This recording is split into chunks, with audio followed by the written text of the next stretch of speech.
In a previous video, I showed you how to crochet the stitches to make this beautiful top-down easy crochet shawl called the Easy Breezy Crochet Shawl, and I also showed you how to crochet the edging.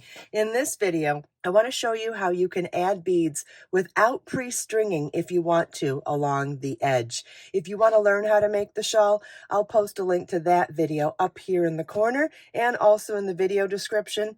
What I'll be using in this video today is pony beads. What you want to look for if you don't want to pre-string your beads is you want to find a bead that has a hole large enough to insert a crochet hook inside of.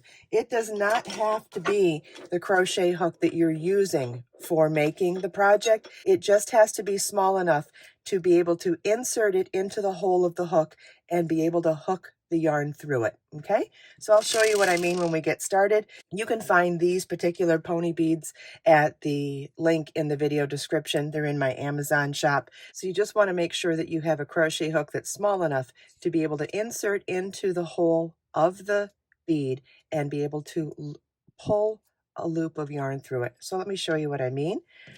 All right, so we're in our already established edging pattern here, and I left it on because I wanted to be able to show you side by side the difference between with the beads and without.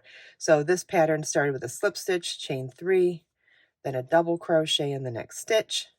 Then it's in the chain 3 picot that I thought the bead would look really nice. So our chain 3 picot is chain 3 and single crochet in the third chain from our hook. So we'll chain 1. Then I'm going to remove my crochet hook, insert the bead onto the crochet hook, grab that working loop of yarn and pull it through, then simply place our working hook right back on. How easy was that? Then we'll continue on chain 2, chain 3, single crochet in the first chain, chain 3, slip stitch in the next double crochet. Again, the whole stitch pattern is taught in a different video, so you can learn all of that there. Chain 1 and slip stitch in the next double crochet, and we have our bead added. Let's do that again. So it's chain 3, double crochet,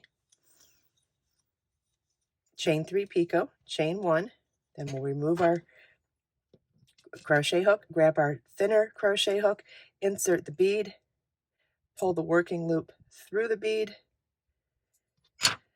add our regular sized crochet hook back, continue on in pattern. 2 more chains, single crochet in the third chain from our hook, chain 3 picot done, chain 3, and slip stitch. And there you have it. That's how we add beads without pre-stringing ahead of time. So great. There are reasons to use all sorts of beading techniques. This is just a really great one if you choose not to pre-string ahead of time and your beads and your crochet hooks are a good match for doing this technique. Join me for the Shawls for Sharing Crochet along every Tuesday live, where we can work on the Easy Breezy Crochet Shawl all summer long together.